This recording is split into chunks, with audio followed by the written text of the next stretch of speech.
গিয়েছিল তখনও কিন্তু আমি ছুটে এসেছিলাম। ভোট চাইতে আসেনি সেদিন, মানুষের পাশে দাঁড়াবার জন্য এসেছিলাম। মনে রাখবেন, করিমপুরের বাস ডুবে গিয়েছিল এখানকার নদীতে পড়ে, তখনও আমি ছুটে এসেছিলাম। পরে ব্রিজ থেকে আরেকটা বাস পড়ে গিয়েছিল, তখন আমি চিফ মিনিস্টার ছিলাম, তখনও কিন্তু আমি ছুটে এসেছিলাম। মুর্শিদাবাদের 5 জন কর্মীকে জম্মু কাশ্মীরে আপেলের কাজ করতে গিয়েছিল, তারা আপেলের জমিতে আপেল চাষ, সেখানে তাদের হত্যা করা হয়েছিল। তাদের ডেড বডি নিয়ে এসে সেই পরিবারগুলোর বাড়িতেও আমি কিন্তু গিয়েছিলাম এবং আমার সাথে দেখা হয়েছিল। তাই মুর্শিদাবাদ জেলা আজকে আমার কাছে নতুন নয়, মালদা জেলাও আমার কাছে নতুন নয়। আজকে যখন আমরা এখানে সভা করছি বাংলার 3টে জায়গায় আর ভারতবর্ষের প্রায় 107টা জায়গায় প্রথম ফেজের ভোট হচ্ছে, আমাদের নর্থ বেঙ্গলের 3টে জায়গায় ভোট হচ্ছে, আপনারা সবাই জানেন। আবার আগামী 27 তারিখে না 26 তারিখে সম্ভবত দার্জিলিং জেলা, উত্তর দিনাজপুর জেলা এবং জলপাইগুড়ি জেলায় ভোট হবে। আপনাদের এখানকার ভোট হবে 7ই মে 3rd ফেজে, এবং বহরমপুর হবে আলাদা, ওটা 10ই মে, ওটা 8 ফেজে, কি এই 13ই মে। আমি বহরমপুরটা পরে বলবো, আমি বহরমপুরে আসবো আলাদা করে। আমি আপনাদের বলছি, আজকে আমি মুর্শিদাবাদ এবং জঙ্গিপুর করতে এসেছি।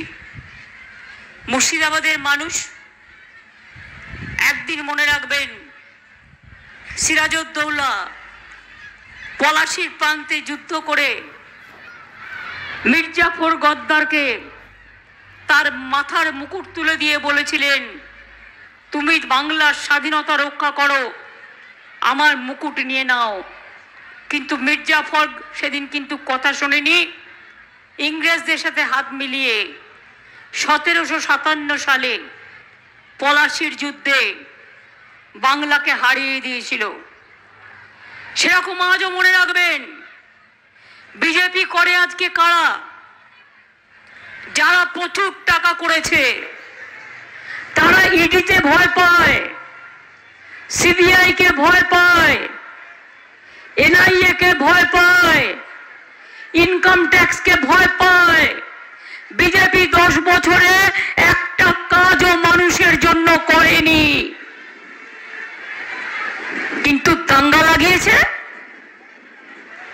যুদ্ধ লাগিয়েছে, অশান্তি করেছে, অত্যাচার করেছে, জিনিসের দাম বাড়িয়েছে, বেকারি বাড়িয়েছে, কৃষকদের ন্যূনতম সহায়ক মূল্য দেয় না।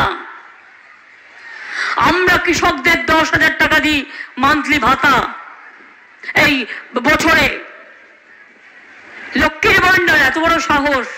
কদিন আগে বিজেপি বলেছে 3 মাস পরে লক্ষ্মীর ভান্ডার উঠিয়ে দেবো। আমরা বলছি 3 মাস পরে তোমাকে ভারতবর্ষ থেকে গুটিয়ে দেবো, তোমাকে ভারতবর্ষ থেকে একদম গুটিয়ে দেবো। লক্ষ্মীর ভান্ডারের কথা মুখে আনবে না। বেটি বাঁচাও বেটি পড়াও, একটা মেয়েকে কিছু দাওনি, শুধু মোদির মুখের প্রচার করে গেছো, আর কিছু করনি। রোজ মোদির ছবি, মানুষের জন্য কিছু নয়। আর বাংলায় দেখুন, শুধু লক্ষ্মীর ভান্ডার নয়, মা বোনেরা আম্মারা যাদের 60 বছর বয়স হয়ে যাবে তারাও কিন্তু লক্ষ্মীর ভান্ডার পাবেন। লক্ষ্মীর ভান্ডার 2 সারা জীবন যতদিন বেঁচে থাকবেন ততদিন পাবেন। এটা আপনাদের স্বাধীনতা, এটা আপনাদের অধিকার। কন্যাশ্রীর মেয়েরা, সব গভর্নমেন্ট স্কুলের মেয়েরা আজকে কন্যাশ্রী, কলেজের মেয়েরা কন্যাশ্রী, ইউনিভার্সিটির মেয়েরা কন্যাশ্রী, শিক্ষার সাথী, সবুজ শ্রী, ক্লাস 9-এ উঠলে সবার সাইকেল বিনা পয়সায়, 12 ক্লাসে উঠলেই বিনা পয়সায় স্মার্টফোন। কেউ দেবে? কেউ দেয় না। আমরা দিই, কারণ আমরা মনে করি মানুষ ছাড়া তৃণমূল নয়, মানুষ আছে বলে তৃণমূল আছে। আগামী বছর থেকে 12 ক্লাসের পরিবর্তে 11 ক্লাসে দেব। গরম খুব বেড়ে গেছে, তাই প্রশাসন আগামী সোমবার থেকে স্কুল এবং হায়ার সেকেন্ডারি স্কুলের বাচ্চাদের জন্য ছুটি ডিক্লেয়ার করেছে। ছুটি যদিও হওয়ার কথা 7th মে 8th মে ছিল, কিন্তু এত গরমে বাচ্চারা স্কুলে যেতে পারছে না। টিচারদেরও কষ্ট হয়, স্টুডেন্টদেরও কষ্ট হয়, সেটাকে মাথায় রেখে এটা করা হয়েছে। ভোটটা কষ্ট করে দিতে হবে। যারা পরিযায়ী শ্রমিক আছেন, আমি আগে আপনাদের সবাইকে বলি ঈদ মুবারক। আপনারা 1 মাস ধরে যে কষ্ট করেছেন, রমজান পালন করেছেন, রোজা করেছেন, তার কোনো তুলনাই হয় না। আল্লাহ তাআলা আপনাদের দোয়া কবুল করুন, আপনাদের মনস্কামনা কবুল করুন।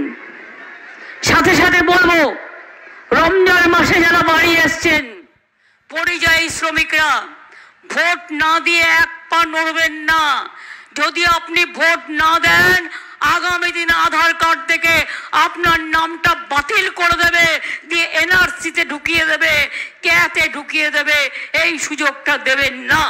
দরকার হলে আপনাকে যারা নিয়ে যায় তাদের বলবেন, দাদা মাফ করবেন, আমার অধিকার রক্ষা করবার জন্য, আমার পরিবার বাঁচাবার জন্য, আমার নিজের অধিকারের জন্য আমাকে ভোটটা দিতে হবে। এটা আমার গণতান্ত্রিক অধিকার। আমি আপনাদের কথা দিচ্ছি, এনআরসি বাংলায় করতে দেয়নি তো? বাংলায় এনআরসি হয়েছে। আসামে 19 লক্ষ লোককে বাদ দিয়েছিল, বাংলায় এনআরসি হয়েছে। আরে ভাই একটু জোরে বলুন, মায়েরা একটু জোরে বলুন। এই ছাত্র যৌবনরা, গলায় আওয়াজ নেই কেন? বাংলায় এনআরসি হয়েছে? হবে? হবে না? বলুন হবে না? হবে না? হবে না? কে আমি করতে দেব না? যেই আপনি অ্যাপ্লাই করলেন, ব্যাস সব গেল, আপনি বিদেশি হয়ে গেলেন। আপনারা সবাই নাগরিক, মনে রাখবেন, কোনো ভয় পাবেন না। যার রেশন কার্ড নেই, যার আধার কার্ড নেই, হতাশায় ভুগবেন না, ভয় পাবেন না। নির্বাচনের পর আবার দরকার হলে দুয়ারে সরকার করিয়ে দেব, ওখানে আবেদন জানাবেন, আপনার যা আছে তাই দিয়েই হবে। আপনি যে এখানে বসবাস করছেন, কাজ করছেন, এটাই আপনার বড় পরিচয়। সবাই এমএ পাস করতে পারে না, সবাই ডাক্তার হতে পারে না, সবাই ইঞ্জিনিয়ার হতে পারে না, সবাই কোটিপতি হতে পারে না। কিন্তু মনে রাখবেন, ভোটে একটা গরিব মানুষের যা অধিকার, একটা কোটিপতিরও সেই অধিকার। আপনাদের সকলের অধিকার সমান, এটা কিন্তু আপনারা মনে রাখবেন। যদি কে আটকাতে হয়, এনআরসি আটকাতে হয়, এখন আবার ইউনিফর্ম সিভিল কোড করে দিয়েছে ম্যানিফেস্টোয়। আদিবাসী ভাই বোনেরা জানেন হলে এটা কি হবে? জোয়ার জানেন? আপনাদের কোনো আইডেন্টিটি থাকবে না।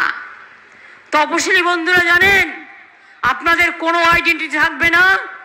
রাজবংশী ভাই বোনেরা জানেন আপনাদের কোনো আইডেন্টিটি থাকবে না। মতুয়া ভাই বোনেরা জানেন কারো কোনো আইডেন্টিটি থাকবে না।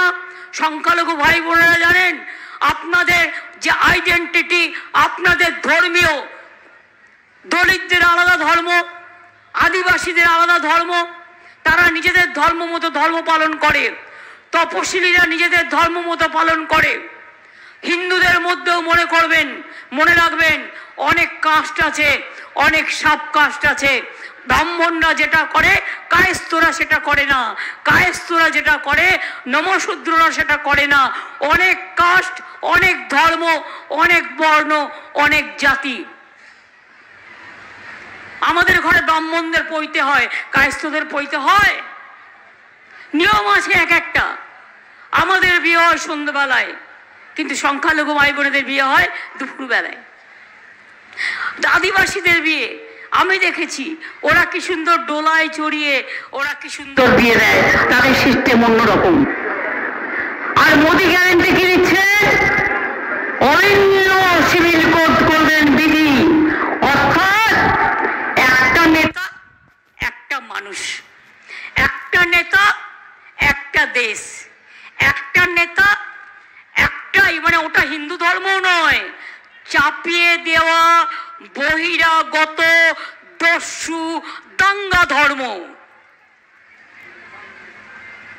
এই ধর্ম রামকৃষ্ণের নয়, এই ধর্ম স্বামী বিবেকানন্দের নয়, এই ধর্ম আম্বেদকরের নয়, এই ধর্ম মৌলানা আবুল কালাম আজাদের নয়, এই ধর্ম বিরসা মুন্ডার নয়, এই ধর্ম রঘুনাথ মুর্মুর নয়, এই ধর্ম পঞ্চানন বর্মার নয়, এই ধর্ম হরিচাঁদ ঠাকুরের নয়, এই ধর্ম রবীন্দ্রনাথের নয়, এই ধর্ম নজরুলের নয়, এই ধর্ম ঈশ্বরেরও নয়, এই ধর্ম আল্লাহরও নয়, এই ধর্ম জয় জোহরেরও নয়। এই ধর্ম ওদের নিজস্ব একটা ধর্ম বাইরে থেকে আমদানি করে নিয়ে এসেছে, অর্থাৎ আমদানি করেনি। একটা নির্দিষ্ট ধর্ম, ওরা যা বলবে সেটাই হবে গায়ের জোরে। এটা মানুষ কখনো মানতে পারে না। পারবেন মানতে? দরকার হলে একদিন না খেয়ে থাকতে পারবো, কিন্তু এনআরসি করতে দেব না। জীবন বাজি রেখে বললাম, আমার জীবন বাজি থাকতে এনআরসি করতে দেব না, কে করতে দেব না। এবং আমরা ইউনিফর্ম সিভিল কোডও বাংলায় চালু করতে দেব না। তাই চাই, মনে রাখবেন, বাংলা ইন্ডিয়া অ্যালায়েন্স নেই, আমরা আছি।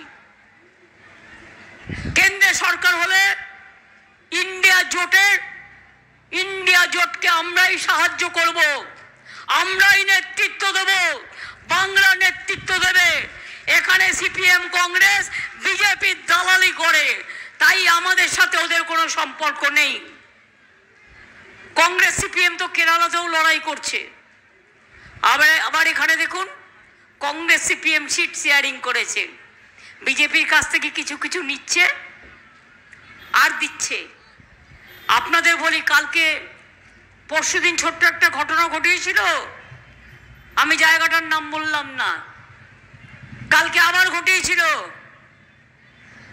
তাতে অসি আহত এবং আমার একজন ভাইও আহত, 19 জন ইনজিওর্ড হয়েছেন। কেন অস্ত্র নিয়ে মিছিল করবেন আপনারা? কে আপনাদের অধিকার দিয়েছে অস্ত্র নিয়ে মিছিল করবার?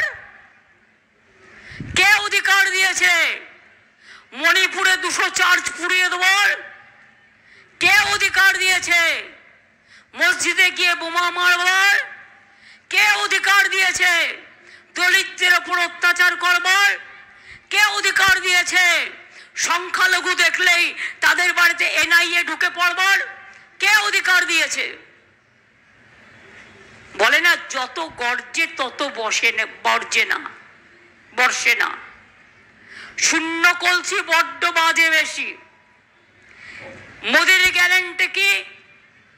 বিজেপির নেতারা গিয়ে বলছে 100 দিনের টাকা দেবেন না, বাংলার বাড়ি দেবেন না, গঙ্গার ভাঙনে টাকা বন্ধ করে দিয়েছে, সুতি ধুলিয়ানে প্রবলেম, কান্দি মাস্টার প্ল্যান 500 কোটি টাকা দিয়ে আমরা করে দিয়েছি। সুতিতেও আমি প্রায় আগে 150-200 কোটি টাকা খরচ করেছি। কিছুদিন আগে আমি এসেছিলাম, বলে গিয়েছিলাম আরো 100 কোটি টাকার কাজ হচ্ছে। এগুলো নিয়ে আগামী দিন আমাদের ভাবতে হবে আগামী 20 বছর কি পরিকল্পনা নেওয়া যায়, যাতে 20 বছর পর্যন্ত মানুষের লাইফটা প্রোটেক্টেড থাকে। তারপরে আবার হয়তো গঙ্গার মুখ তো আমরা সরাই না, গঙ্গা একদিক গড়ে একদিক ভাঙে। তাই এগুলো গঙ্গার থেকে দূরে থাকতে হবে, সেজন্য পরিকল্পনা বানাতে হবে। এগুলো নিয়ে আমরা ভাবনা চিন্তা করছি না তা নয়। মুর্শিদাবাদ জেলায় আপনারা জানেন মুর্শিদাবাদ মেডিকেল কলেজ তৈরি হয়েছে, বিশ্ববিদ্যালয় তৈরি হয়েছে, মাল্টি সুপার হাসপাতাল তৈরি হয়েছে, সাগরদিঘির 4 নম্বর ইউনিট হয়ে গেছে, 5 নম্বর ইউনিট হচ্ছে, পলিটেকনিক হয়েছে, আইআইটি হচ্ছে, কন্যাশ্রী হয়েছে, শিক্ষাশ্রী হয়েছে, কৃষক ভাতা হয়েছে, মৎস্যকর্মীদের ভাতা হয়েছে, বিধবা ভাতা হয়েছে, আর এখন প্রায় 28 লক্ষ বয়স্ক লোকেদের ভাতা আমরা আগের মাসে করে দিয়েছি, সরাসরি মুখ্যমন্ত্রীতে যারা আবেদন করেছিলেন। লক্ষ্মীর ভান্ডার আজ পান 2,15,00,000 মানুষ। এই যে মোदी এসে বলছে आयुष्मान भारत ममता जी ने करने नहीं दिया, क्यों करने देंगे? रुपया तो आधा हमको देने पड़ेंगे, वो भी बात नहीं है। बात ये है अगर आपका घर में एक स्कूटर है तो नहीं मिलेगा। आयुष्मान भारत प्राइवेट हॉस्पिटल में, गवर्नमेंट हॉस्पिटल में जाओगे तो ट्रीटमेंट नहीं मिलेगा, और आयुष्मान भारत मिलेगा ओनली कुछ लोगों को। हमने 9 करोड़ लोगों को इसको इंक्लूड किया है, 2.5 लाख परिवार को, जिसको फुल स्ट्रेंथ है 9 करोड़ होता है। और आयुष्मान भारत का क्या है, होने से खाली 50 लाख होता था। हम क्यों करेंगे? इसी के लिए खुद हमने सरकार से पूरा रुपया खर्चा किया है, इसी के लिए कि हमारा आम जनता ने इसको एडवांटेज मिले। पहले मैंने देखा एक मेडिसिन खरीद करने के लिए एक हॉस्पिटल में एडमिशन करने के लिए पब्लिक को क्या तकलीफ होता। आज भी आप देखिए कि आपको मोदी सरकार का गारंटी क्या है, मेडिसिन का सब भाव बढ़ा दिया। ब्लड शुगर बहुत सारे आदमी को होता है, उसका भाव बढ़ा दिया। हार्ट जिसको हार्ट प्रॉब्लम है उसको मेडिसिन का भाव बढ़ा दिया। ऐसे बहुत सारे मेडिसिन हैं, उसका भाव बढ़ा दिया। गैस 400 रुपया था, अभी 1,000 रुपया है। चुनाव हो जाएगा, अगर वो जीत जाएगा तो इसको 1,500 रुपया कर देंगे। अब क्या करेंगे? हम बिना पैसा में चाल देंगे आपको, हमें बिना पैसा चाल देबो। और वे नंदलाल बिना পয়সায় চাল দেব আমি মানুষকে, 1,500 টাকার গ্যাসে জ্বলবে বিনা পয়সার চাল? চালের থেকে তো গ্যাসের দাম বেশি, লোকে কেরোসিনও পায় না। এই অবস্থা চলছে। 100 দিনের কাজের টাকা দিয়ে দিয়েছি যাদের মোদী সরকার দেয়নি 3 বছর ধরে, আর আগামী দিন আমি 50 দিনের কাজের গ্যারান্টি দিয়ে যাচ্ছি। কর্মশ্রী প্রকল্প চালু করে দিয়েছি আমরা, মোদিরা বলে করে না, আমরা করে দিয়েছি। গত বছরেই 45 দিনের কাজ হয়েছে, মনে রাখবেন। গত বছরেই 45 দিনের কাজ জব কার্ড হোল্ডারদের হয়েছে, এবং বলছে আমি 7 টাকা বাড়িয়েছি। বলো তোমার 7 টাকা বাড়ানোর দরকার নেই, তুমি আমার তুমি আমার 1,74,000 কোটি টাকা আটকে রেখে দিয়েছো, যেটা আমাদের এখান থেকে তুলে নিয়ে গেছো 6,84,000 কোটি টাকা ট্যাক্স হিসেবে। সেই টাকা তুমি আটকে রেখেছো, আর 7 টাকার ভিক্ষে তোমার কাছে বাংলা চায় না, ওটা আমরাই দিয়ে দিতে পারি। এবং কর্মশ্রী প্রকল্প চালু হয়ে গেছে, 50 দিনের গ্যারান্টি দিচ্ছি, এবং 50 দিনের জায়গায় কেউ যদি 60 দিন করেন 60 দিন করতে পারেন, কোনো অসুবিধে নেই। এই প্রোগ্রাম আমাদের, আমরা করব। বাংলার আবাস যোজনায় 11 লক্ষ বাড়ি এনকোয়ারি করার পরেও মোদী সরকার টাকা দেয়নি। আমি আপনাদের কথা দিয়ে যাচ্ছি, এই বছরের শেষের দিকেই সেই 11 লক্ষ বাড়ির লোকেরা প্রথম কিস্তি পাবেন, আর যত তাড়াতাড়ি কাজ করবেন তার পরের বছরে দ্বিতীয় কিস্তি পাবেন, 1,20,000 টাকা করে পাবেন। এখানে শুধু পথসাথীতেই 20 কোটি টাকা দেওয়া হয়েছে, পথশ্রী কাজও চলছে রাস্তার। নিয়ামতের কিছু কিছু প্রয়োজন আছে, নিয়ামত আমায় বলেছে, ইলেকশনের টাইম বলে আমি বলবো না, কিন্তু নিয়ামতরা কিছু বললে আমি নিশ্চয়ই কথা রাখি। সবটা না করতে পারলেও কিছু কিছু নিশ্চয়ই চেষ্টা করব। আমার যতটা টাকার সাধ্যে হবে। আমি বাজে কথা কম বলি, মিথ্যে কথা কম বলি, কম বলিবারে বলি না। যদি কোনো কথা বলবার জন্য সংসারে শান্তি আসে সেটুকু ছাড়া আমি মিথ্যে কথা চেষ্টা করি অ্যাভয়েড করবার জন্য। মিথ্যে কথা বলাটা আমার নেশাও নয়, আর আমার পেশাও নয়। আমি আজও রাজনীতিতে টিকে আছি একটাই কারণে, আমি মানুষের সেবা করব বলে এসেছি এবং সেটা করে যাব।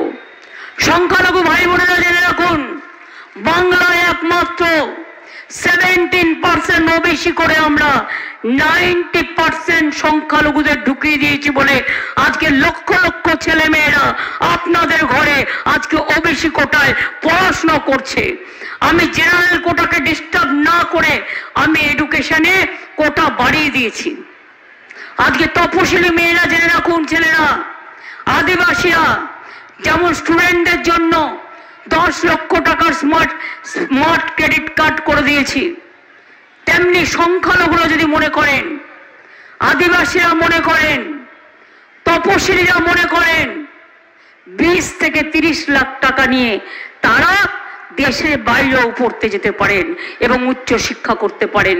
10 লক্ষ স্মার্ট কার্ড, ক্রেডিট কার্ড তো সবার জন্য আমরা করেই দিয়েছি।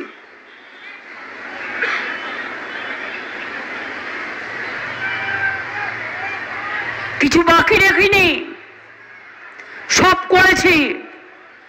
আশার মেয়েদের মাইনে বাড়িয়েছি যতটুকু ক্ষমতা, অঙ্গনওয়াড়ির মেয়েরাও কাজ করে বাড়িয়েছি, বিআরপিও বাড়িয়েছি,